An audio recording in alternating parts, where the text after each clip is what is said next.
La leçon de ce soir s'inscrit dans les deux modules perspectives sur les maladies et celui qui est actuel, comment nous soignerons-nous, qui se poursuivra jusqu'au dimanche 26 mars.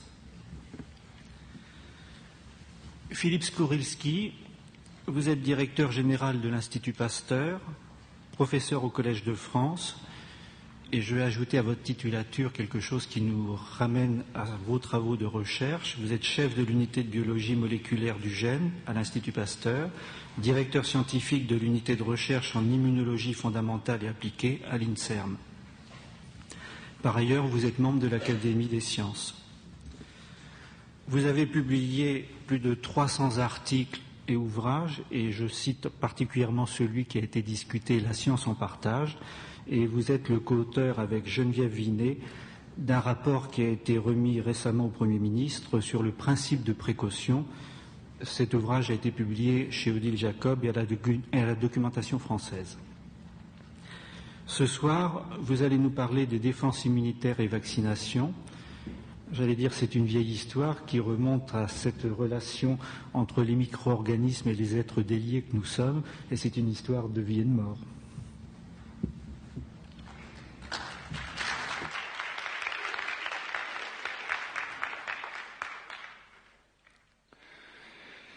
Mesdames, Mesdemoiselles, Messieurs, dans les 50 minutes qui viennent, je vais tâcher de tracer les contours de l'immunologie contemporaine et des grands problèmes qui se posent à nous, y compris et surtout en matière de vaccination.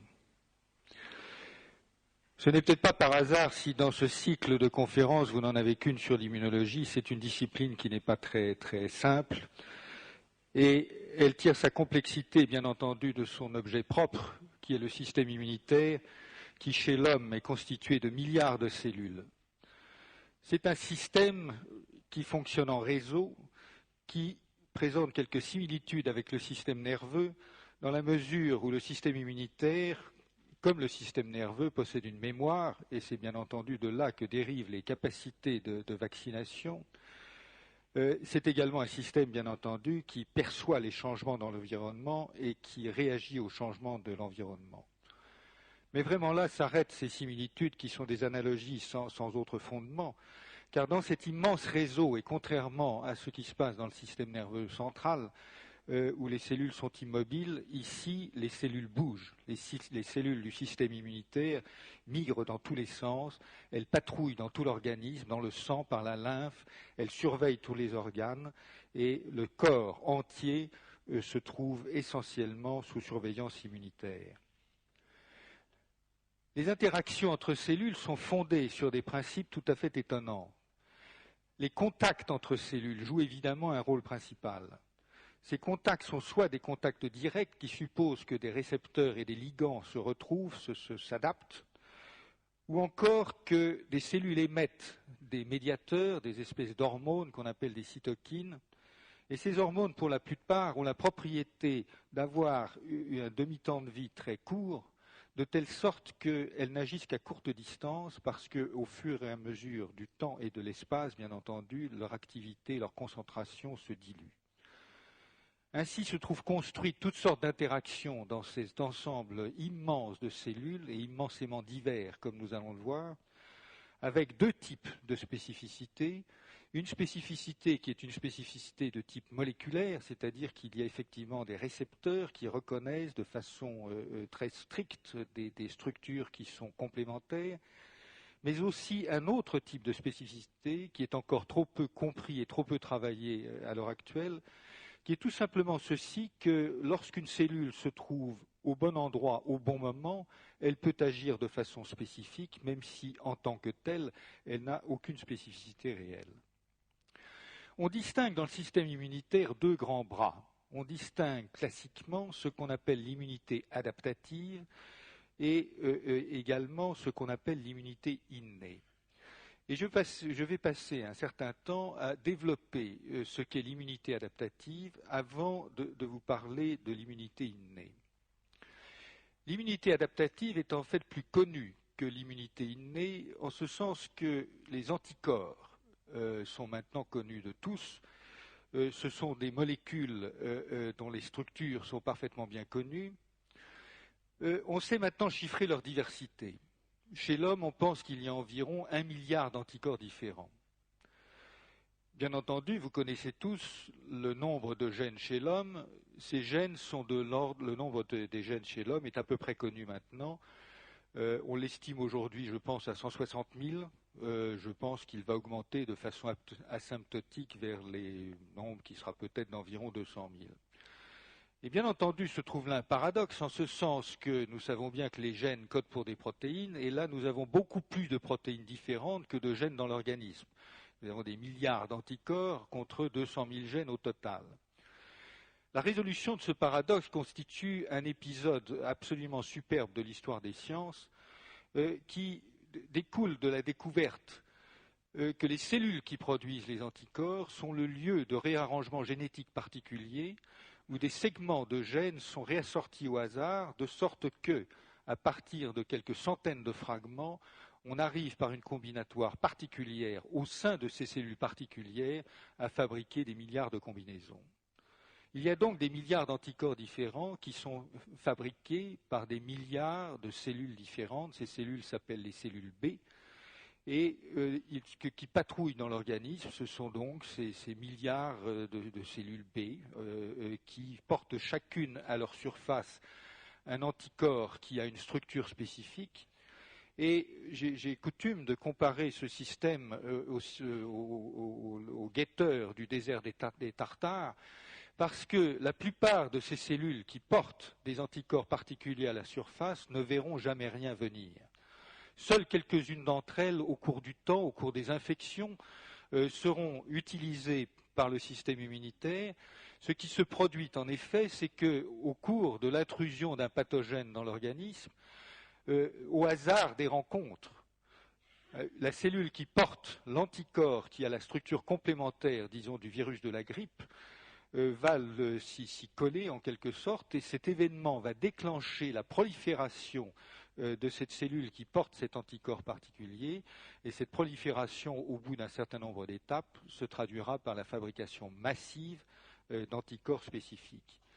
Vous voyez donc que ce mécanisme qu'on appelle mécanisme d'expansion clonale est très étonnant, c'est-à-dire qu'il constitue en quelque sorte le prix à payer pour que dans un jeu de structures complémentaires extrêmement diversifiées, il s'en trouve une qui finalement puisse coller à la structure qui est dangereuse pour l'organisme. Je mentionne d'ailleurs qu'au terme de cette expansion clonale, le système forcément revient à l'équilibre, c'est-à-dire que vous avez des millions et des millions de cellules spécifiques qui sont produites à un instant donné en réponse à un pathogène, et lorsque le problème est réglé, que le pathogène a été éradiqué, le système revient à un état d'équilibre avec beaucoup moins de cellules spécifiques. Il en reste néanmoins en plus grand nombre, et c'est de là que provient la mémoire immunitaire dont je vous ai dit que, bien sûr, elle est la base, le fondement, de la vaccination.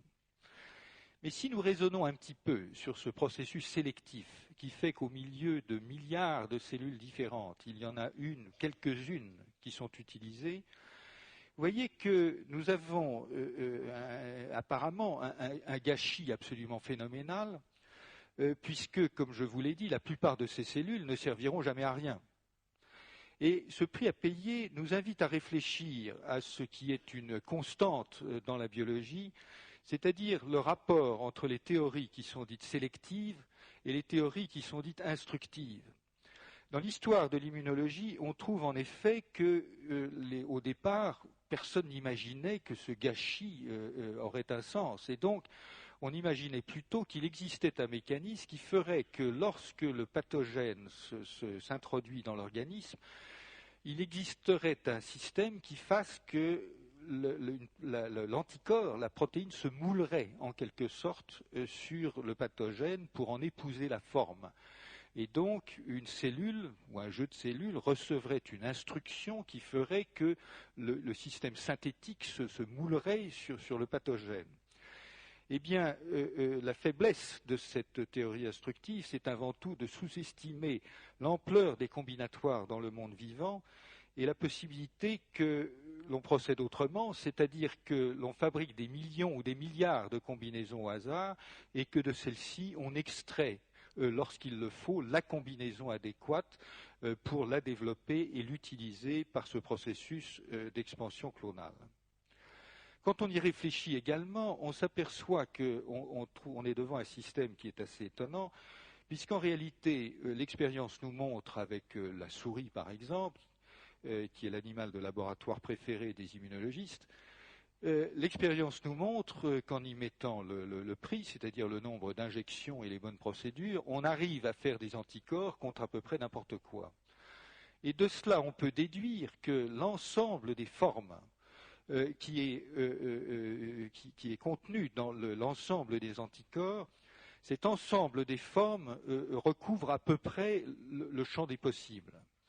Et il est intéressant de méditer sur le fait qu'un processus aléatoire, puisque ce sont des réassortiments de segments qui, dans ces cellules, refabriquent des gènes au hasard, un processus aléatoire finit par saturer le champ des possibles et aboutir en fait, dans la réalité, à un quasi-déterminisme.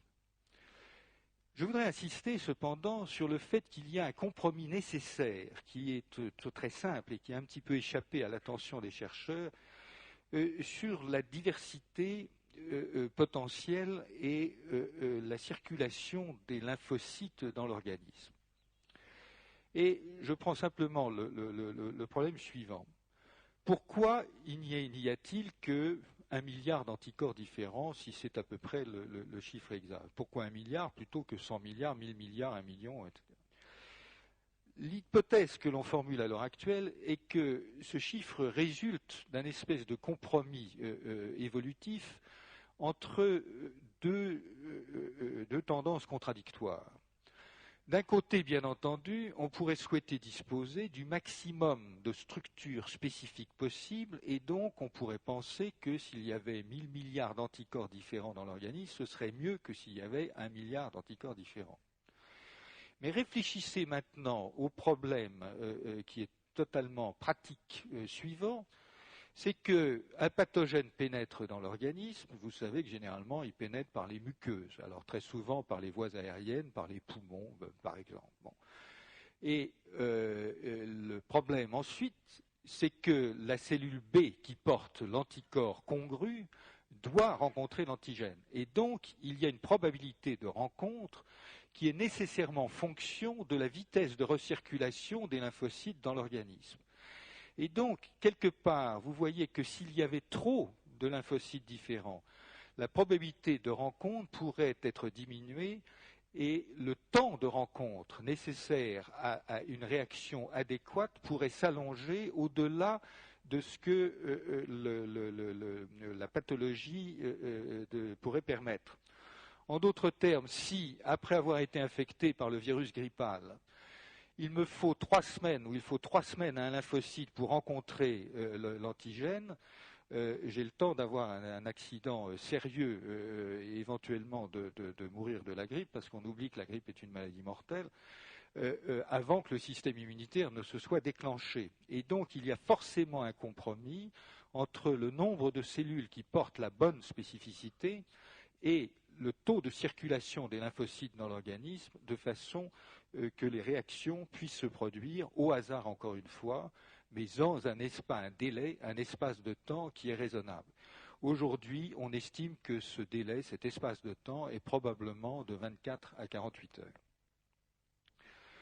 Il existe en plus, je vous le mentionne, un deuxième mécanisme secondaire qui est tout à fait remarquable, qui fait que les anticorps peuvent mûrir, comme on dit dans le jargon des immunologistes, par un mécanisme tout à fait étonnant qui est celui-ci, que je vous décris très brièvement. Lorsqu'il y a eu expansion clonale, contre donc un antigène porté par le virus de la grippe, lorsque donc vous avez quelques milliers, centaines de milliers, voire millions de cellules spécifiques qui se sont développées dans l'organisme et qui reconnaissent ce virus grippal, un deuxième mécanisme se met en branle qui est tout à fait extraordinaire, c'est que ces cellules connaissent un deuxième épisode de mutation complètement spécifique qui fait qu'à partir de cette structure, qui possède déjà une bonne capacité de reconnaissance, toutes sortes de mutations se produisent au hasard pour produire encore une fois des mutants, mais à partir d'une structure préétablie, et ces mutants vont faire émerger au hasard encore une fois des structures qui seront plus complémentaires, plus collantes, si j'ose dire, plus adaptées, et donc plus efficaces pour neutraliser l'antigène que la structure initiale. Et donc, c'est une sorte de mécanisme en deux temps, à deux coups, qui fait que d'abord, vous avez une expansion de quelque chose qui reconnaît convenablement l'antigène, et dans un deuxième temps, vous faites encore mieux par ce mécanisme de mutation secondaire qui réengendre des mutants au hasard qui vont avoir une spécificité encore mieux adaptée à l'antigène. Voici donc en gros le système le mieux connu, celui des anticorps.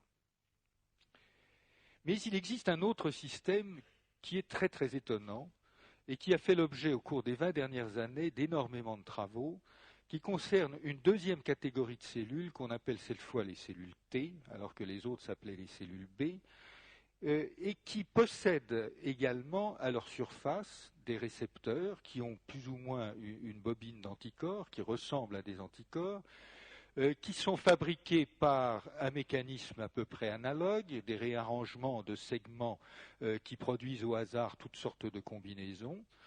Et là encore, on estime que la diversité de ces cellules T est probablement de quelques dizaines, centaines de millions chez l'homme, peut-être pas très loin du milliard. Donc nous sommes dans les mêmes ordres de grandeur.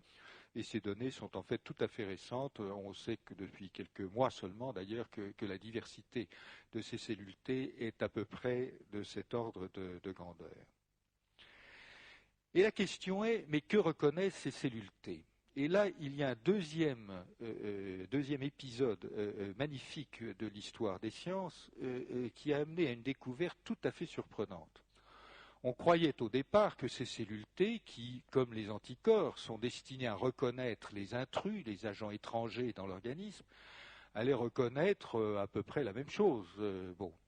Alors vous allez me dire, mais à quoi elles servent ces cellules T? Elles servent à deux choses, ou trois choses en fait. Elles agissent comme des régulateurs de la synthèse des anticorps. Elles agissent également comme des médiateurs de l'inflammation parce qu'elles relayent dans les tissus au site d'infection des capacités de synthèse de ces médiateurs, de ces hormones, de ces cytokines dont je vous ai parlé.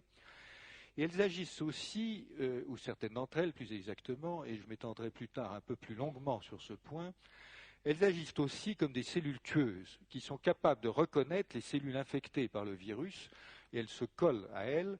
Et comme les journalistes le disent très si bien, elles délivrent le baiser de la mort qui fait qu'elles déclenchent chez la cellule infectée un processus qu'on appelle d'apoptose qui déclenche la mort programmée chez ces cellules et qui fait que ces cellules volent en éclats, si j'ose dire. Et je reviendrai sur ce point. Mais la grande découverte, la plus étonnante, a été de trouver que ce que reconnaissent ces cellules T, ça n'est pas l'antigène, c'est-à-dire en gros généralement une protéine, quelque chose qui est de l'ordre d'un espèce de globule composé de quelques centaines d'acides aminés, comme vous savez, mais elles reconnaissent des fragments de protéines dans un système très très intéressant qui provient du fait que les cellules sont en fait, comme vous le savez, des petites usines. Et non seulement elles fabriquent des protéines, mais elles dégradent les protéines. Rien dans la vie n'est éternel, bien entendu. Et donc, il existe dans les cellules des systèmes synthétiques qui fabriquent les protéines, comme on le sait bien, à partir des gènes.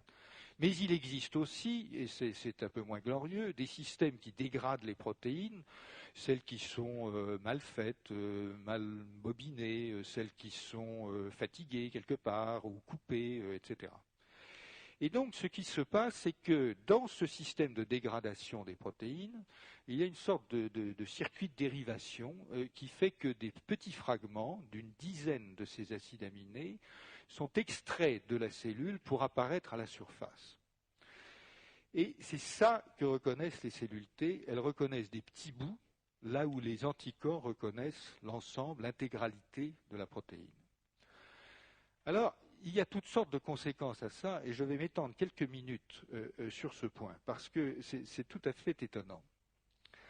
D'abord, bien entendu, des fragments comme ça, des petits bouts de protéines, c'est en quelque sorte volatile, le terme est malvenu, mais évidemment c'est instable, c'est fixé à rien du tout, ça flotte dans le milieu. Et donc, il y a nécessité, pour que ces fragments conservent une existence et puissent être reconnus, il y a nécessité qu'il existe des molécules pour les présenter.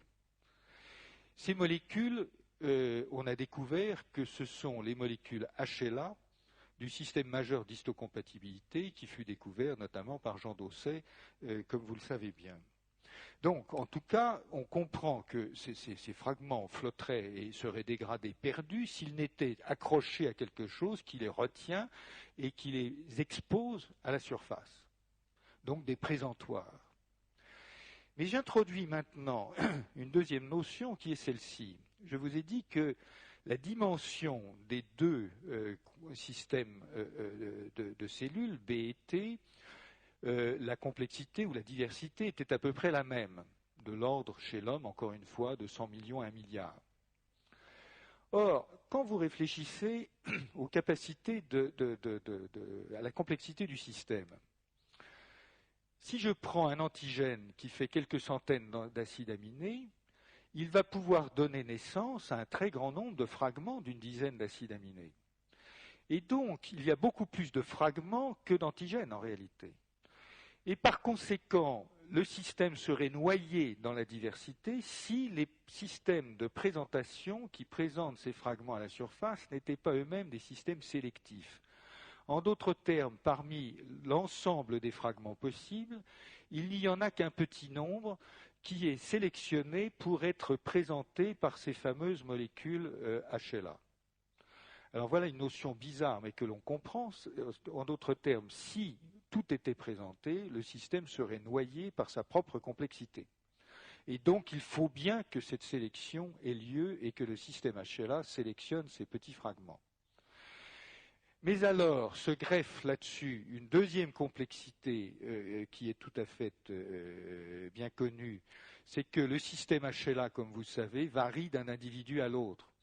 En d'autres termes, les propriétés sélectives des molécules HLA ne sont pas les mêmes entre les individus, de telle sorte que le système de sélection qui sélectionne ces peptides, qui sélectionne ces fragments, qui extrait de cette masse d'informations un sous-ensemble, ce système est variable d'un individu à l'autre, et il en résulte que nous sommes fondamentalement différents et parfois inégaux devant la maladie et devant les réactions du système immunitaire.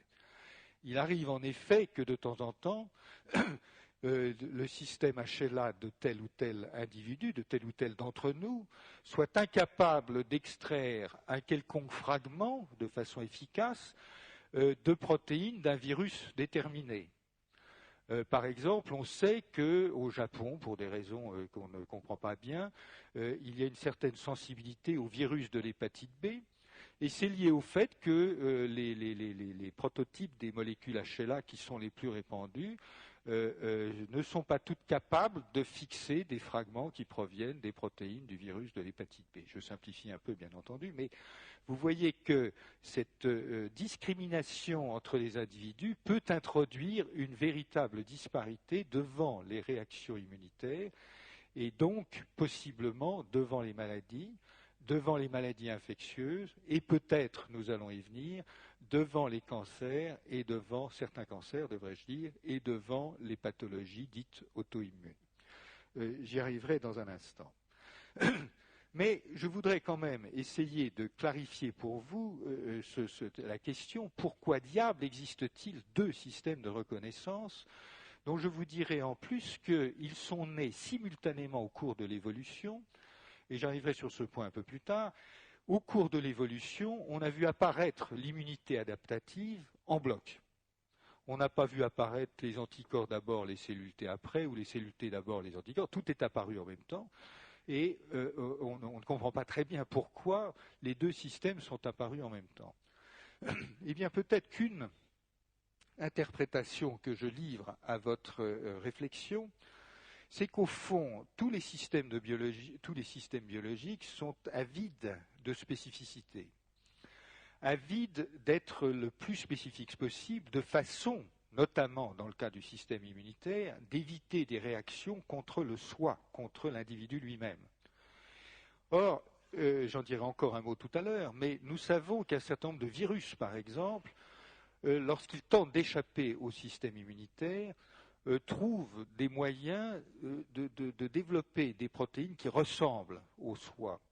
Et finalement, on peut imaginer que ce système, ce double système de reconnaissance, qui reconnaît d'un côté une protéine en tant que telle et de l'autre des fragments de la protéine, est en quelque sorte un système de contrôle de qualité, un double système de reconnaissance, qui fait que, bien évidemment, on peut reconnaître d'un côté la protéine, mais de l'autre, si on reconnaît des fragments et que ces fragments sont spécifiques, on est évidemment moins susceptible d'être trompé par une analogie qui pourrait se trouver dans l'ensemble. Donc le fait d'analyser les fragments est effectivement quelque chose qui porte un élément de spécificité distinct de celui qui consiste à reconnaître la totalité de la structure. Et donc, il n'est pas impossible qu'au fond, ce double système de reconnaissance soit lié à un mécanisme de contrôle de qualité qui assure une spécificité suffisante pour aborder cette discrimination fondamentale entre le soi, ça c'est le langage des immunologistes, entre le soi, les protéines de l'individu, et le non-soi qui est l'extérieur. Alors, ce point est absolument fondamental. C'est que, bien entendu, nous sommes nous-mêmes constitués d'antigènes. Nous sommes nous-mêmes constitués de protéines, et s'il y a 200 000 gènes, il y a en gros 200 000 protéines dans l'organisme, en fait un petit peu plus, mais nous sommes nous-mêmes constitués de protéines, et bien entendu, ce système immunitaire n'est pas censé se retourner contre l'organisme et le détruire. Ce que malheureusement il fait de temps en temps lorsque le système Seillard, pour des raisons dont nous pourrons discuter, et qu'il commence à attaquer ses propres tissus, et c'est ça une partie des phénomènes que l'on appelle auto-immuns, ou des pathologies plus exactement que l'on appelle auto-immunes. Il existe donc en fait deux formes de soi et deux formes de non-soi. Ce que j'ai évoqué jusqu'à présent, ce sont les formes de non-soi, et vous remarquerez que dans cette définition, en fait, le système immunitaire est construit de telle sorte que tout ce qui reconnaît le soi est plus ou moins éliminé ou inactivé. Et donc, le système immunitaire, avec cette inactivation donc, de tout ce qui reconnaît le soi, reconnaît tout le reste. Et donc, en fait, tout le reste, c'est l'étranger, c'est ce qui n'est pas le soi, c'est le non-soi. Et finalement, c'est tout bête, le non-soi est considéré comme dangereux, point final. Et donc, une greffe est considérée comme dangereuse par le système immunitaire, et nous savons bien qu'il est difficile de faire accepter une greffe. Mais dans le même temps, bien entendu, n'importe quel pathogène est reconnu comme étranger, comme non-soi, et donc le système immunitaire se mobilise contre lui. Mais je reviens à cette notion d'une double définition du soi. Une définition du soi en tant que protéine, encore une fois, éléments intégraux dans le système, et une définition du soi sous forme de fragments. Parce qu'il y a là une conséquence extrêmement importante. Cette conséquence importante est la suivante. Lorsque le système immunitaire fonctionne, en réalité, bien entendu, il ne fait pas a priori de grandes différences entre des fragments qui viennent des protéines de la cellule et des protéines qui viennent de l'extérieur. Ce qui se produit, c'est que les molécules HLA présentent des petits bouts de protéines qui viennent de n'importe où. Et donc, une cellule humaine, et à peu près n'importe quelle cellule humaine, expose à sa surface, c'est un véritable magasin qui expose à sa surface des échantillons de l'ensemble des protéines qui sont à l'intérieur. Et lorsqu'elle est infectée, elle synthétise un certain nombre de protéines en plus, et du coup, elle fait quelques peptides en plus, quelques fragments en plus qui sont exposés à l'extérieur, et ce sont ces quelques fragments en plus qui déclenchent l'action du système immunitaire. Mais ces quelques fragments étrangers sont là au milieu d'un océan de fragments des protéines du soi.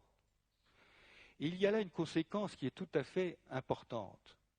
C'est qu'en fait, on comprend maintenant, et c'est une grande découverte qui date d'il y a 15 à 20 ans, on comprend maintenant comment le système immunitaire étend la surveillance immunitaire à une partie de ce qui se passe à l'intérieur même des cellules. Ce qu'on n'imaginait pas auparavant, parce qu'un anticorps, qu'est-ce qu'il peut faire? Il voit juste qu'il y a la surface. Et donc, si à l'intérieur des cellules, il y a des protéines qui sont mal faites, qui sont déréglées, qui sont surexprimées, qui sont exprimées de travers, on ne voyait pas du tout, on n'imaginait même pas que ces protéines puissent être détectées par le système immunitaire. Mais à partir du moment où des bouts des petits fragments de ces protéines arrivent à la surface, présentés par les molécules HLA, on peut concevoir que le système immunitaire parvient à les détecter et puisse éventuellement réagir en cas de dérèglement.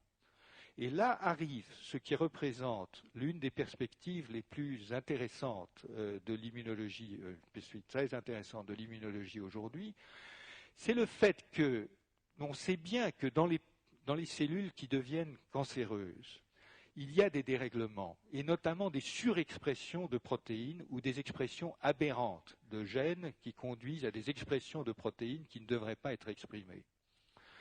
La cellule cancéreuse, comme nous le savons, est évidemment fondamentalement déréglée. C'est pour ça qu'elle se multiplie à l'infini, qu'elle échappe à tous les contrôles de division cellulaire, et cela suppose, bien entendu, qu'il y ait des dérèglements internes.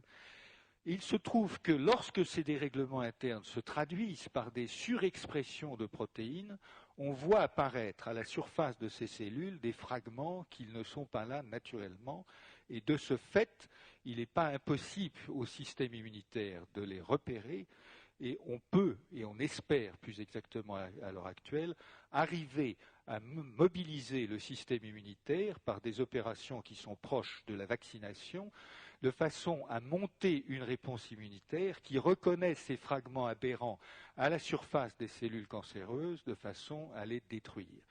Donc vous voyez que cet élargissement de la notion de surveillance immunitaire à ce qui se passe à l'intérieur des cellules a une conséquence peut-être fondamentale en matière d'immunothérapie de cancer. C'est du moins ce que tout le monde espère. Je dois vous dire que le point des recherches à ce sujet, c'est que chez la souris, ça marche, et pour l'instant, chez l'homme, on ne sait pas encore faire fonctionner ce genre de principe, mais chez la souris, il est parfaitement établi que l'on peut soigner des tumeurs, éradiquer des tumeurs, par des processus de vaccination fondés sur le principe que je viens de vous exposer. Alors, je passe maintenant à l'immunité innée. Et je voudrais refaire un tout petit peu d'histoire parce qu'il est intéressant de voir comment l'immunologie s'est construite en tant que discipline scientifique. Et si on fait un tout petit peu d'histoire, on s'aperçoit que les recherches sur les anticorps, le développement de ces très très belles théories sur la structure, la génération de la diversité des anticorps, ont été extrêmement structurantes pour l'immunologie, lui ont donné une sorte d'identité. On peut dater dans l'histoire l'émergence de journaux scientifiques qui sont dévolus à l'immunologie spécifiquement. Mais auparavant, l'immunologie était une fille de la microbiologie, était associée à la microbiologie, et finalement, on constate qu'à mesure que l'immunologie s'est structurée en tant que discipline autonome, elle s'est éloignée dans une certaine mesure de la microbiologie et fortement concentrée sur ce que j'ai appelé l'immunité adaptative. Et pourtant, on sait bien que l'immunologie recouvre d'une certaine manière la notion d'immunité. On sait bien que la notion d'immunité est une notion ancienne. On sait bien qu'en latin, virus veut dire poison. On sait bien que la mithridatisation consistait à trouver une immunité contre le poison. Et l'on sait bien également qu'il y a beaucoup d'organismes qui n'ont pas d'immunité adaptative, organismes que nous baptisons peut-être un peu hâtivement de primitifs, mais ils n'ont pas d'immunité adaptative et ils se défendent parfaitement ou relativement bien contre beaucoup de pathogènes. Et donc, il y a donc bien une immunité dite innée qui opère selon un principe ou des principes qui sont très différents. Et cette immunité innée est très importante également dans notre défense contre les pathogènes. En fait, ce que l'on pourrait dire, c'est que probablement au début était la phagocytose.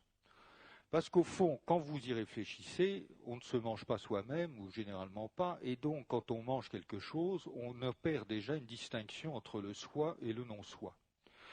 Et en fait, c'est ce que font beaucoup de cellules dans l'organisme, dans ces organismes que j'appelle primitifs. Par exemple, la mouche serait, selon ce critère, un organisme primitif. La mouche n'a pas de système adaptatif.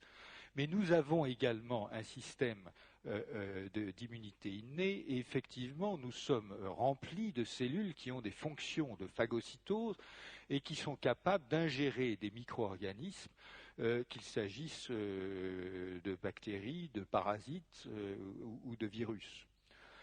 Et donc ce principe de phagocytose est un des fondements de l'immunité dite innée et fonctionne en réalité de façon totalement différente. Cette fois, la discrimination entre le soi et le non-soi est fondée sur une sorte de ségrégation des circuits de synthèse biochimique au cours de l'évolution.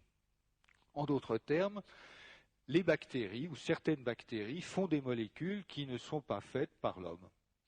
Et du coup, les phagocytes de l'homme disposent de récepteurs qui reconnaissent des sucres, par exemple, qui sont situés à la surface des bactéries. Et donc, au point de vue conceptuel, c'est beaucoup plus simple, c'est-à-dire qu'à partir du moment où les cellules phagocytaires possèdent ces récepteurs, lorsqu'il y a une bactérie qui arrive et qui porte ce récepteur à la surface, eh bien, elles se collent, elles internalisent, elles le digèrent, elles le phagocytent. Bon.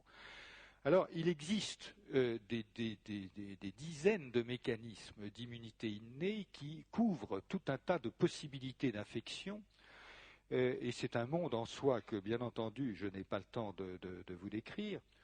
Et l'on voit, si l'on s'adresse maintenant de façon à avoir une vision plus simple des systèmes, si l'on s'adresse à ces organismes primitifs, on voit que la phagocytose est l'un de ces mécanismes, mais que beaucoup d'organismes, par exemple, produisent des molécules qui sont en fait des antibiotiques.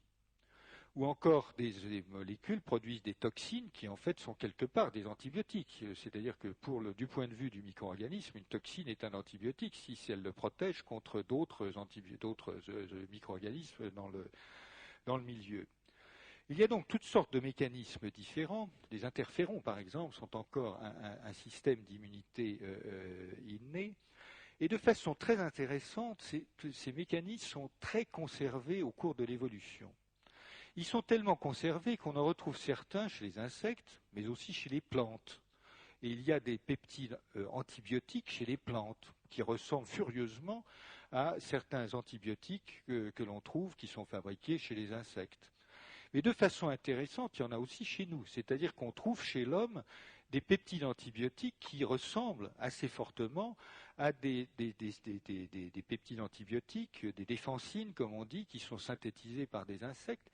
Et donc, ce que l'on voit là, c'est que l'évolution a en quelque sorte capitalisé sur les découvertes de mécanismes qui servent à se défendre. Et pour reprendre le mot célèbre de François Jacob, l'évolution a bricolé à partir de ça, en ajoutant des strates, en réarrangeant les strates de défense et en aménageant tout ça, de telle sorte que, certes, nos défenses innées sont différentes de celles de la drosophile, de la mouche, mais enfin, on y repère facilement des traces et des filiations évolutives, de telle sorte qu'il est aujourd'hui extrêmement utile de se promener, si j'ose dire, dans l'échelle évolutive et dans un certain nombre d'espèces qui sont plus simples à travailler pour apprendre un certain nombre de choses qui peuvent concerner l'homme. Alors, dans ce contexte, l'immunité adaptative, comme je l'ai dit, est un ajout relativement récent. Les évolutionnistes la datent, pour une raison que personne ne comprend, en tout cas pas moi, au moment où sont apparus les poissons avec mâchoire. les poissons sans mâchoire n'ont pas de cellules B et de cellules T, et les poissons avec mâchoire ont des cellules B, ou un peu quelque chose qui ressemble à des cellules B et des cellules T. Alors certains pensent que c'est peut-être lié justement au fait d'un changement de mode d'alimentation, pourquoi pas, mais à vrai dire, je crois qu'on n'en sait rien.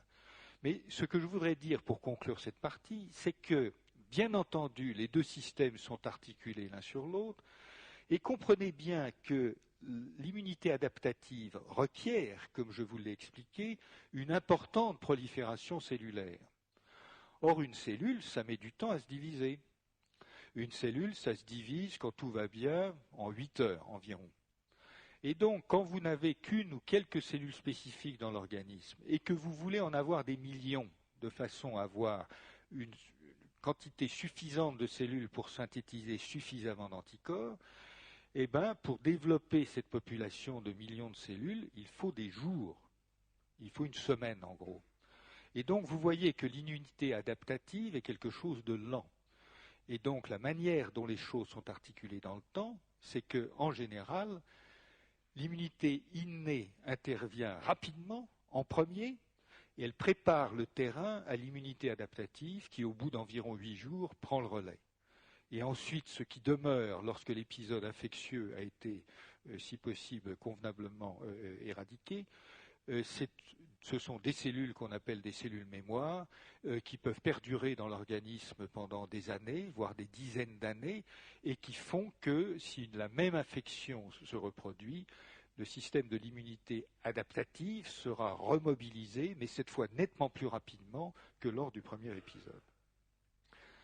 Alors, je voudrais maintenant insister sur le fait que l'immunité, le système immunitaire, et surtout si nous revenons à ce mariage initial entre l'immunologie et la microbiologie, qui est fondé après tout sur le credo à peu près démontré malgré tout que le système immunitaire sert sans doute principalement à nous défendre contre les micro-organismes pathogènes et les envahisseurs.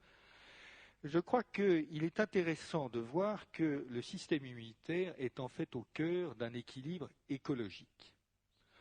Et cette notion n'est peut-être pas tout à fait évidente, simplement par le fait que les microbes, on ne les voit pas. Et qu'après tout, il n'y a pas longtemps qu'on les connaît, ça fait à peine plus de 100 ans, enfin 600 ans et quelques années, que l'on connaît les microbes. Avant, on ne les voyait pas, on ne savait même pas qu'ils existaient. Bon, maintenant, on les connaît. Mais même aujourd'hui, on sous-estime leur omniprésence. Je peux vous dire que c'est une expérience que je fais souvent faire, que je fais faire à mes enfants. Je prends mes doigts, je les colle sur une boîte de pétri, qui est un milieu de croissance pour micro-organismes. J'incube la boîte de pétri et le lendemain, je vois plein de micro-organismes sur la boîte de pétri. Nous avons des bactéries, des champignons, absolument partout dans notre environnement. Et donc, le système immunitaire est effectivement au cœur d'un équilibre écologique entre des organismes qui sont macroscopiques et des organismes microscopiques, mais qui sont possiblement des prédateurs. Bien entendu, certains sont des commensaux.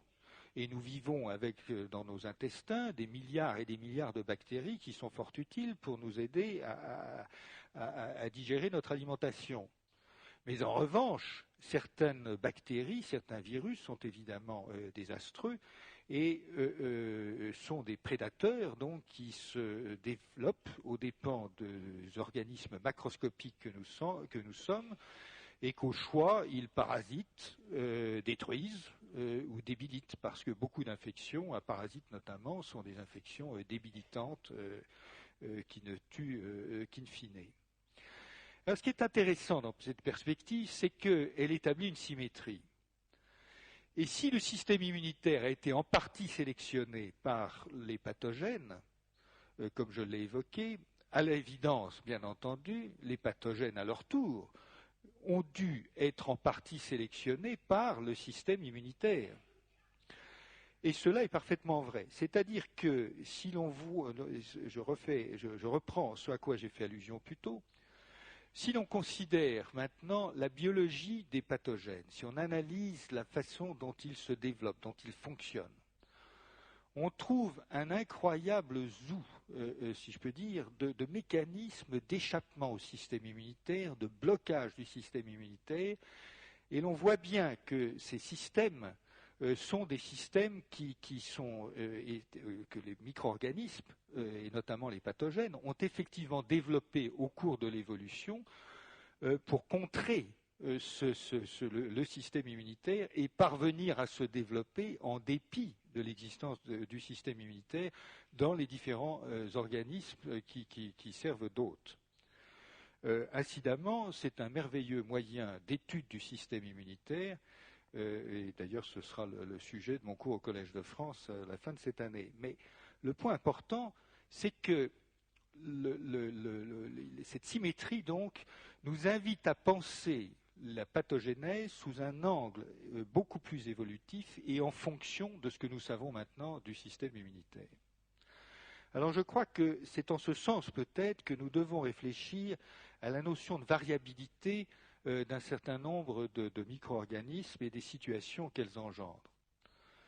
Nous savons que la grippe, par exemple, est un virus variable. C'est pour ça qu'on refait un vaccin tous les ans en essayant d'anticiper ce que pourrait être la prochaine pandémie ou épidémie.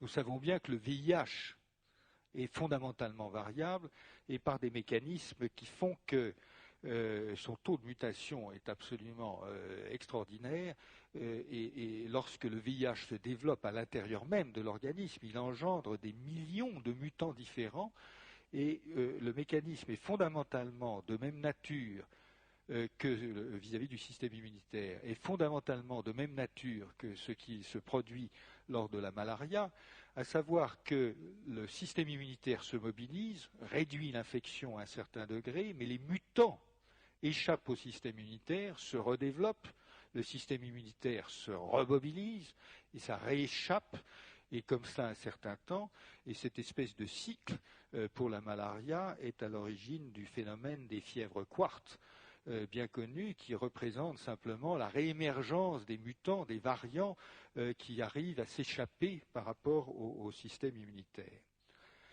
Alors, peut-être, au fond, on peut s'interroger sur la raison, comme j'ai dit, de la naissance du système adaptatif, mais peut-être, au fond, est-ce en quelque sorte, je le dis simplement à titre de pure spéculation ou d'hypothèse, si vous préférez, mais c'est à peine une hypothèse parce que ce n'est pas prouvable, la réponse du berger à la bergère, en ce sens que pour mieux faire face au hasard de l'environnement, eh bien, le système immunitaire s'est mis lui-même à utiliser le hasard comme un espèce de contre pour, encore une fois, bâtir un système quasi déterministe pour arriver à structurer un ensemble de formes qui reconnaissent la quasi-totalité des formes extérieures. Alors il existe un deuxième phénomène que vous connaissez bien, qui est celui de la résistance aux antibiotiques, qui là encore est un phénomène de défense des micro-organismes, non pas maintenant contre le système immunitaire en tant que tel, mais contre le système immunitaire aidé par la main de l'homme, si j'ose dire, c'est-à-dire le médicament inventé par l'homme. Et nous savons à quel point la résistance aux antibiotiques devient problématique. Elle devient problématique notamment avec les maladies nosocomiales qui font que les hôpitaux ne sont plus des lieux totalement sûrs, malheureusement, mais également avec la réémergence de pathologies, et notamment la tuberculose, et la tuberculose multirésistante, qui se redéveloppe dans les pays du tiers-monde, est en passe de devenir un problème de santé publique tout à fait important. Quand on y réfléchit, on arrive à cette perspective que je trouve personnellement tout à fait fascinante, qui est celle-ci. Vous savez qu'on découvre assez peu de nouveaux antibiotiques à l'heure actuelle. Mais il y a un espoir d'en découvrir beaucoup. Cet espoir d'en découvrir beaucoup, c'est qu'on séquence à l'heure actuelle les gènes à tour de bras, si j'ose dire, et plus exactement grâce à des machines performantes, de telle sorte que d'ici un an ou deux, on connaîtra tous les gènes de toutes les bactéries pathogènes et de tous les parasites les plus importants. Et donc, à partir de cela, va s'ouvrir l'ère, dont vous avez peut-être déjà entendu parler, de ce qu'on appelle la post-génomique, où on aura les gènes, il faudra comprendre à quoi ils servent. Mais il est clair qu'à partir de là, les espoirs de développer des nouveaux antibiotiques sont significatifs. Comme on n'y est pas, et qu'on ne sait pas si ça va marcher, bien malin est celui qui peut faire des prévisions, Et si l'on fait des prévisions, comme il faut à peu près 10 ans pour développer une molécule dans le système pharmaceutique actuel, ce n'est pas avant 10 ans que nous aurons de nouvelles familles d'antibiotiques, peut-être un peu moins, dérivées de ces opérations de génomique. Mais quelque part, ce que l'on peut déduire de cela, c'est qu'en réalité, nous sommes face, là encore, à une espèce de compétition écologique, mais cette fois dans le temps. Et cette compétition écologique revient à nous demander si notre vitesse d'innovation va être supérieure à la vitesse d'évolution qui fait que les résistances apparaissent. Et en fait, ce phénomène, on le voit très bien dans le cas du VIH, puisque dans le cas du sida, on commence à voir émerger des mutants qui sont résistants à la trithérapie et que l'on espère quand même contrôler grâce justement à l'innovation, puisque d'autres médicaments arrivent qui probablement permettront, et presque sûrement permettront, de contrôler ces nouveaux variants. Mais j'attire sur votre attention sur cette espèce de duo qui ne peut avoir de fin, qui est le duo entre l'évolution des uns et des autres, le duo où le système immunitaire est ce qu'il est et connaît ses limites dans des systèmes comme le VIH, puisque le VIH n'arrive pas à contrôler totalement, le système immunitaire n'arrive pas à contrôler totalement ni le VIH ni la malaria, par exemple, et donc il faut aider le système immunitaire à ce stade par le développement de médicaments et l'innovation, et peut-être, et j'y viens maintenant, le développement de procédures de vaccination ou d'immunothérapie. Je vais maintenant vous dire 2 mots très brefs de la vaccination pour vous mentionner d'abord au plan des grandes catégories qu'il existe la vaccination de type préventif, que nous connaissons bien, et ce qu'il faudrait mieux appeler sans doute l'immunothérapie, c'est-à-dire la vaccination de type thérapeutique, qui consiste à activer le système immunitaire de façon à débarrasser l'organisme, non plus de façon préventive, mais dans un épisode infectieux ou pré-infectieux. Vous noterez que la barrière n'est moins nette que l'on pourrait le croire, simplement parce que nous sommes porteurs de tout un tas de bactéries notamment et de virus comme les virus herpès qui peuvent rester des dizaines d'années dans l'organisme et soudain il y a un épisode infectieux. Et c'est pareil que pour les bactéries. Vous savez que on a découvert, et c'est une grande découverte d'il y a 10 ou 15 ans seulement, que la majorité des ulcères de l'estomac sont liés à une bactérie qui s'appelle Helicobacter pylori. Et cette bactérie est quand même présente chez 50% des individus à l'âge de 50 ans. Et heureusement, fort peu d'entre eux développent un ulcère, qui néanmoins est lié à cette bactérie, donc avec des cofacteurs dont on ne sait pas encore de quelle nature ils sont. Mais vous voyez bien qu'une vaccination contre Helicobacter pylori est à cheval entre une vaccination préventive et une vaccination thérapeutique, puisque si elle s'adresse à des adultes, elle touchera une population qui est pour moitié déjà infectée. Donc nous avons ces 2 grandes catégories dans la vaccination, et dans le champ de l'immunothérapie, j'ai mentionné bien entendu le champ qui est un espoir et pas du tout quelque chose de réellement développé à l'heure actuelle de l'immunothérapie du cancer. Mais il y a un point technique sur lequel, enfin technique, scientifique, sur lequel je voudrais attirer votre attention, qui est le suivant. De façon très intéressante, et encore une fois, si l'on revient à l'histoire, la plupart des vaccins ont été développés par analyse des anticorps. On a suivi les anticorps. Et le repère pour développer le vaccin, c'est est-ce qu'on fait des anticorps ou pas. Et maintenant, surtout avec la vaccination contre le VIH, contre le sida, on est dans une situation où on est fondé à penser, il y a d'excellents éléments pour fonder à penser que les anticorps ne suffisent pas. Et tout porte à croire qu'il faut développer une vaccination qui déclenche la prolifération et l'action des cellules tueuses dont j'ai parlé. Ces cellules tueuses qui sont capables de détruire les cellules infectées par des virus ou par des parasites. Et quand on y réfléchit, cela est évidemment tout à fait compréhensible. Lorsque vous avez des pathogènes qui arrivent à se mettre dans un état dormant, intracellulaire, où ils peuvent rester tapis dans des cellules pendant des années et des années, les anticorps ne peuvent rien. Si l'on veut détruire ces foyers, il faut détruire les cellules infectées, Et pour autant qu'on sache à l'heure actuelle, la meilleure stratégie possible, c'est d'activer les cellules tueuses et d'arriver à attaquer ces foyers cellulaires, cette fois, de façon à éradiquer la maladie. Et donc, c'est la raison pour laquelle toute une série de nouveaux vaccins cherchent à introduire un bras qui contienne une activation des cellules tueuses, et le fondement du développement du vaccin, des candidats vaccins contre le sida inclut tous à l'heure actuelle une tentative de développer des cellules tueuses. Mais là, la science est un peu pauvre, et la vérité est que l'on ne sait pas très bien, on sait le faire chez la souris, encore une fois, mais chez l'homme, on ne sait pas très bien comment activer de façon contrôlée ces fameuses cellules tueuses spécifiques, et en plus, on ne sait pas très bien quelle est la durée de leur mémoire.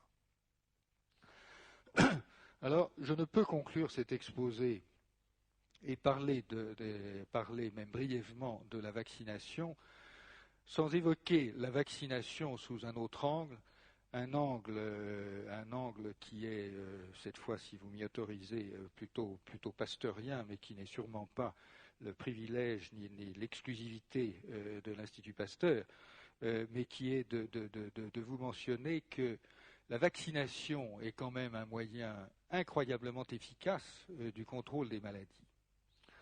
Et je pense qu'il est très intéressant de voir à quel point la perception de la vaccination est un enjeu social, et je vais le dire en quelques mots seulement, sous forme en gros de 2 ou 3 questions. La première question, c'est que le marché, tout simplement, du vaccin dans notre pays et dans la plupart des pays développés représente environ 3% du marché de l'industrie pharmaceutique. Cela dit clairement quelque chose sur notre désir de prévention par rapport au désir de thérapie. Incidemment et par comparaison, le marché du vaccin en France est légèrement inférieur, je crois, au marché de l'homéopathie. Deuxième chose, ce marché, en fait, génère, bien entendu, de l'argent. Il y a un marché du vaccin, bien entendu, et il y a de l'argent. Mais l'un dans l'autre, nous savons qu'il n'y a pas suffisamment d'argent à droite et à gauche pour développer des vaccins qui n'ont pas un grand marché. Et donc, nous avons ici un autre problème qui est d'une importance capitale, c'est qu'il y a des maladies pour lesquelles on devrait développer des vaccins, des maladies importantes, notamment dans les pays pauvres, et les vaccins sont développés, soit ne sont pas développés, soit sont développés extrêmement lentement, parce que les moyens financiers pour développer ces vaccins ne sont pas disponibles, en dépit de la bonne volonté des uns des autres, d'institutions académiques, d'institutions comme l'OMS, etc. Et finalement, je terminerai par cette question, qui est une question qui, je pense, il faut rappeler, même si elle est banale, c'est qu'après tout, après la faim dans le monde et certains problèmes d'hygiène, la vaccination est l'un des plus grands scandales immunitaires qui soit. À l'heure actuelle, et toujours, et bien que le vaccin ne vaille que quelques centimes, 1 million d'enfants meurent chaque année de la rougeole. Et sans parler des vaccins contre le sida qui restent à développer, je conclurai simplement en vous disant que la vaccination, je pense, est un enjeu important, mais un enjeu qui nous met non seulement face à des problèmes scientifiques, mais qui nous met tous, je pense, face quelque part à nos aspirations, à nos victoires et quelque part à nos défaites. C'est quand même quelque part un miroir de nous-mêmes. Merci.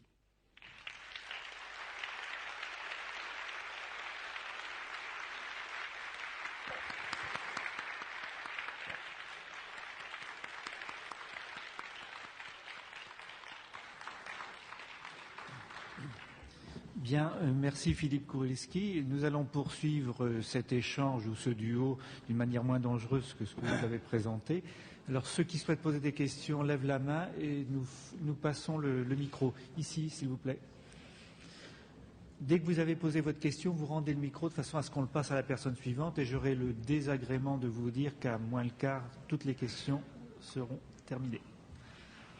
Merci pour ce merveilleux exposé. Je voudrais, dans le cadre de la réémergence de la tuberculose, poser une question. En cas de réaction négative à à la QT-réaction et donc de vaccination BCG. Nouvelle réaction négative de la QT après le vaccin du BCG. Que faut-il en penser? Merci. Vous posez une question qui est tout à fait extraordinaire parce que elle a deux éléments de réponse. Le premier élément, c'est que l'actuel vaccin contre la tuberculose n'est pas parfait. C'est connu depuis longtemps. Le BCG est un bon vaccin, mais ça n'est pas un vaccin parfait. Et à l'heure actuelle, on peut probablement faire mieux. Le problème du faire mieux, c'est que les développements cliniques qui permettent d'expérimenter le vaccin sont eux-mêmes extrêmement compliqués, indépendamment même de la recherche, et que ces développements cliniques, du fait qu'il faut, de façon éthique, trouver les moyens de vacciner dans des conditions qui assurent une sécurité à ceux qui autrement devraient être vaccinés, pose des problèmes. En d'autres termes, si vous voulez, il y a un problème de fond dans l'amélioration des vaccins par rapport à l'éthique même du fait d'expérimenter et donc de retirer en quelque sorte le bénéfice d'une vaccination qui est ce qu'elle est à des gens qui sinon seraient vaccinés. Je mentionne ce point. Mais certainement un nouveau vaccin serait utile et est en fait en cours de recherche en tout cas. Mais le deuxième point est très intéressant parce que des études ont été faites à l'hôpital Necker, notamment par un jeune chercheur qui s'appelle M. Casanova, et qui a découvert la chose suivante. Il a réuni une cohorte d'enfants qui développent des réactions négatives après vaccination par le BCG. Donc c'est pas, je réponds un peu à côté de la question, en ce sens, c'est pas l'absence de réponse, c'est une réponse qui est négative, c'est-à-dire qu'ils sont un peu malades. Bon. Et l'analyse de ces jeunes patients a démontré une chose, c'est que la plupart, sinon la totalité, je ne sais pas si tous ont été maintenant étudiés, sont des mutants. Ce sont des enfants qui en réalité ont des mutations dans des gènes de réponse immunitaire. Et donc ce sont des immunodéficients, ils ont des déficiences immunitaires partielles qui sont révélées par la vaccination. Et donc je crois que quelque part, nous tombons maintenant dans ce point qui est extraordinairement important et fascinant, qui est le fait que nous sommes une population très hétérogène au plan génétique. Et par conséquent, nous avons les uns et les autres des mutations, des défauts qui nous prédisposent à telle maladie, qui nous prédisposent parfois à certains cancers, qui nous prédisposent à ceci ou qui ne nous prédisposent pas à cela. Et au nombre de ces mutations, eh bien, il y en a certaines qui font que l'on échappe à la vaccination. Et donc c'est intéressant parce qu'en l'occurrence, c'est moins la qualité du vaccin qui est en cause que le génotype en fait des individus. Donc quelque part, on atteint une certaine limite et il va falloir retravailler sur les caractéristiques génétiques des individus pour arriver à contrôler ce type de problème. Oui, généralement les homéopathes sont contre la vaccination. Est-ce que vous pouvez nous dire quelque chose là-dessus? Merci. Vous m'engagez sur un terrain qui est un peu glissant sans doute. Je peux peut-être m'en tirer en disant qu'à mon sens, d'abord, il y a deux types d'homéopathie pour moi. Il y a les homéopathies aux dilutions quasiment infinies où il ne peut plus y avoir de molécules actives dans le produit. Alors à ce moment-là, il faut quand même être clair, s'il n'y a plus de molécules actives dans le produit, ou bien l'excipient, si vous voulez, a lui-même quelques propriétés, ou bien il n'y a pas de molécules actives. Bon. Mais il y a pas mal de produits homéopathiques qui sont à des dilutions telles qu'il reste une faible concentration, mais de certains produits végétaux, etc. Il n'est pas impossible qu'ils aient une action directe. Mais pour les autres, il est fort possible que le rituel de l'homéopathie, le rituel de la prise, est un effet placebo, et l'effet placebo est un effet mal compris, mais très très documenté.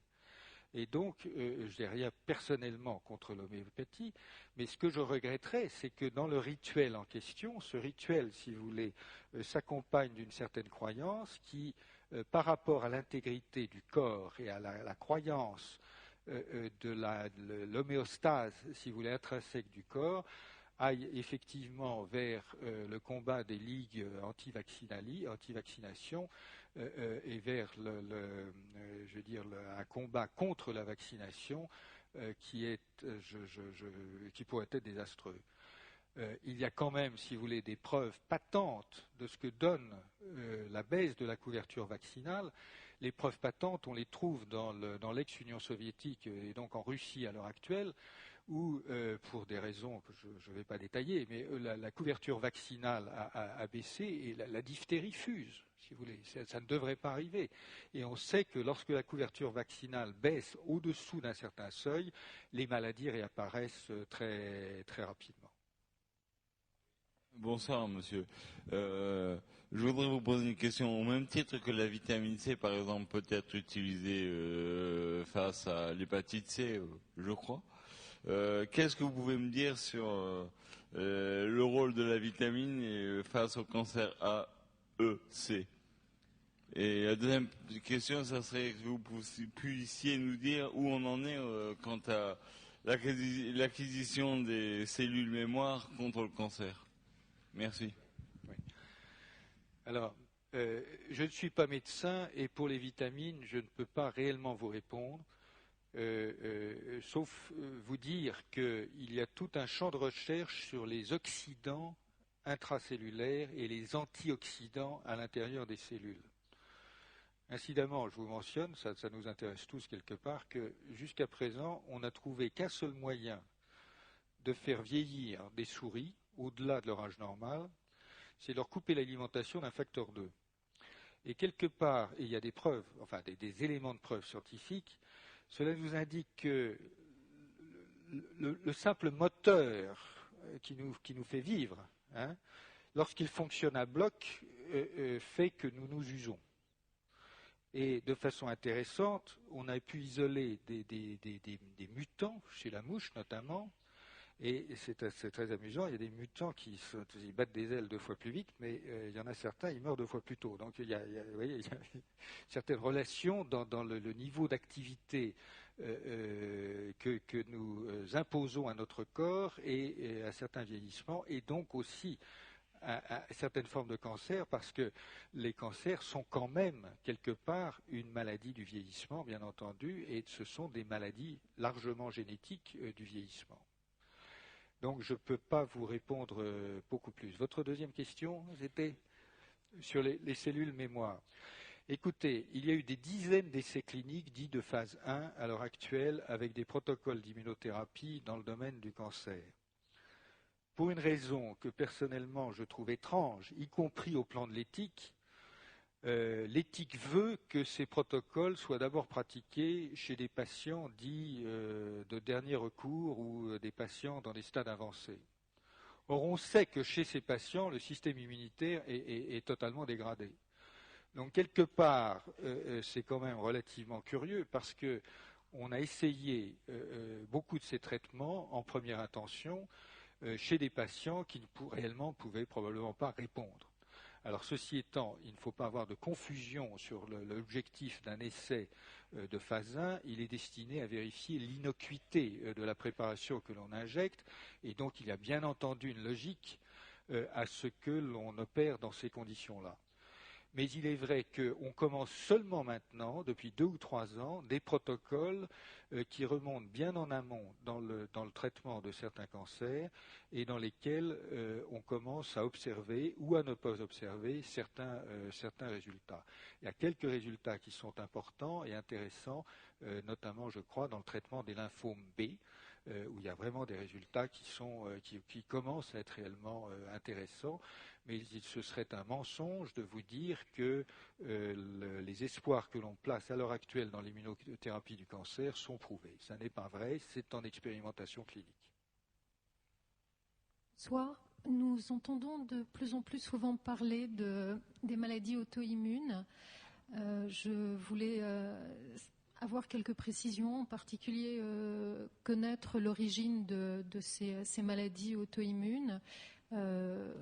Est-ce qu'il y a des origines génétiques? Est-ce que ce sont des règlements plus contemporains? Vous parliez de résistance à certains types d'antibiotiques. Et par ailleurs, est-ce qu'il existe des traitements? Est-ce que les immunosuppresseurs sont la seule panacée? Est-ce que les autovaccins sont jugés efficaces?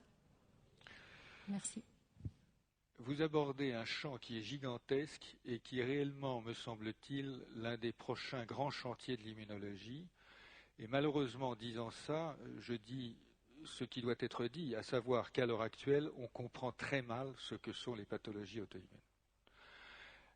Et je dis les pathologies auto-immunes parce que, à l'évidence, il y a toutes sortes de conditions qui conduisent à des pathologies auto-immunes et on ne comprend pas très bien à l'heure actuelle ce qui se passe. Donc la vérité, c'est qu'on est encore, au point de vue des traitements, largement dans le champ de l'empirisme. Alors, concernant le problème des infections, vous voyez avec les chiffres que j'ai évoqués, ce chiffre un peu magique du milliard de structures différentes, qu'en réalité, on peut imaginer qu'un milliard de structures n'épuise pas vraiment la totalité des structures de l'univers. Et donc, en fait, cette reconnaissance que nous jugeons spécifique parce qu'elle marche, elle fonctionne, cette reconnaissance est en fait dégénérée. En d'autres termes, elle est moins spécifique que ce que nous imaginons, et donc des réactivités croisées sont possibles. Il y a des cas documentés dans lesquels l'infection par un pathogène déclenche une réaction immunitaire qui effectivement est dirigée contre le pathogène, mais qui a une réaction croisée avec des protéines de l'organisme. Ça, c'est documenté dans un certain nombre de cas. Et donc, il n'est pas impossible que certaines infections facilitent le développement de certaines pathologies auto-immunes. Mais peut-être le problème se situe sur un terrain scientifique totalement différent, comme par exemple le terrain de la migration des lymphocytes au bon endroit, au bon moment, ou encore qu'ils expriment les bons médiateurs, les fameuses cytokines, au bon endroit, au bon moment. Et donc, je ne peux pas vous répondre plus honnêtement qu'en vous disant qu'à mon sens, c'est le chantier qui doit s'ouvrir et pour lequel les concepts fondateurs sont peut-être là et peut-être même pas encore là. Je voulais vous poser 3 questions, je serai rapide. La première question, dans le tableau que vous avez dressé, vous mettez l'allergie à quel moment? Est-ce que vous pensez que c'est une erreur de l'organisme et elle est due à quoi? Ma deuxième question, c'est la grande épidémie de 1918. Est-ce que ça a été un déficit, comment dirais-je, est-ce que c'était dû avant tout au virus de la grippe, à sa toxicité, on pourrait dire, ou bien ça a été dû aux déficiences des systèmes immunologiques du fait de guerre. Et ma troisième question, vous avez parlé du cancer comme quelque chose qui serait intracellulaire finalement au départ. Or, est-ce que vous pensez que, étant donné que les phénomènes de cicatrisation sont voisins, mais que justement à un moment donné la cellule va trop loin pour se multiplier, est-ce que vous pensez que c'est plutôt pas quelque chose de facteur externe à la cellule qui expliquerait les cancers? Eh bien, voilà 3 excellentes questions. Rapidement, les IgE, qui sont donc caractéristiques des réactions allergiques, sont surtout évoqués, comme on dit, lors d'infections à parasites. Alors, est-ce que le système... Alors, si vous voulez, il faut imaginer l'homme d'il y a 2000 ans. Je veux dire, les malheureux devaient être parasités de partout. Mais de partout. Et peut-être à ce moment-là, le système IgE était-il beaucoup plus utilisé, et peut-être l'allergie est une sorte de mal nécessaire qui vient de ce système de défense. Mais personne n'en sait rien, et en tout cas, moi, je ne le sais pas. Donc, c'est une excellente question. Concernant le virus de la grippe, alors là, les choses sont très très claires. Le virus était particulièrement méchant. C'était un variant extrêmement dangereux du virus grippal. Et vous savez qu'on a assassiné un certain nombre de poulets à Hong Kong il n'y a pas très longtemps, et je crois qu'on a eu bien raison de le faire, parce que le variant qui sortait là était un variant qui n'était pas très sympathique. Alors, concernant le cancer, toutes sortes d'éléments externes peuvent intervenir, si vous voulez, pour déclencher ou faciliter l'émergence de cellules cancéreuses, y compris des infections. Il y a certains virus qui sont bien connus, le virus du papillome, le virus de l'hépatite B, le virus de l'hépatite C et tout un tas peuvent déclencher un certain nombre de cancers. Quelque part, c'est transduit, si j'ose dire, à l'intérieur de la cellule, forcément. Forcément, et dans la plupart des cas, il s'agit bien de dérèglements génétiques qui se trouvent finalement imprimés en quelque sorte dans la cellule. Bien entendu, une cellule ne devient pas cancéreuse en une étape. On revient au contrôle de qualité que j'évoquais. Tous ces systèmes cellulaires sont bardés de contrôle dans tous les sens, et une cellule ne devient cancéreuse qu'au terme d'au moins 3 à 4 étapes successives qui franchissent 3 ou 4 barrières de défense successives, qui sont des barrières non immunitaires, qui sont des barrières à l'intérieur de la cellule, construites dans le système cellulaire lui-même, et notamment par les fameux mécanismes d'apoptose, de mort programmée, qui fait que quand une cellule va mal, elle se suicide, point final. C'est la règle cellulaire de base, qu'on connaît depuis fort peu de temps d'ailleurs. Est-ce que cette activation des cellules T, dans les expériences que vous avez faites, a amené des problèmes qui pourraient transparaître après dans des essais sur l'homme? Est-ce que par exemple, ça favoriserait les maladies auto-immunes, ou bien est-ce qu'au contraire, ça serait une régénérescence du système immunitaire par rapport à ce que vous venez de dire sur la dégénérescence de ce système? Vous posez une question qui est tout à fait intéressante et qui renvoie à une interrogation majeure. C'est que quand on analyse la littérature, enfin tout ce qui est connu, si vous voulez, en termes d'immunologie chez la souris, pour commencer, on s'aperçoit qu'en fait, il est extrêmement difficile de rompre ce qu'on appelle la tolérance. Et donc, il existe des pathologies auto-immunes, mais en fait, sauf dans des systèmes très particuliers, on ne sait pas les déclencher. Alors, il y a des souris qui sont aptes, si vous voulez, et il y a des systèmes qui permettent de. Mais fondamentalement, le système de la tolérance est tellement fortement construit qu'on ne sait pas réellement comment le casser. Et un point très intéressant et positif, cette fois, en termes d'immunothérapie du cancer, c'est qu'en gros, tous les essais précliniques qui ont été faits indique que le problème de la réaction auto-immune qui serait induite est faible ou nul.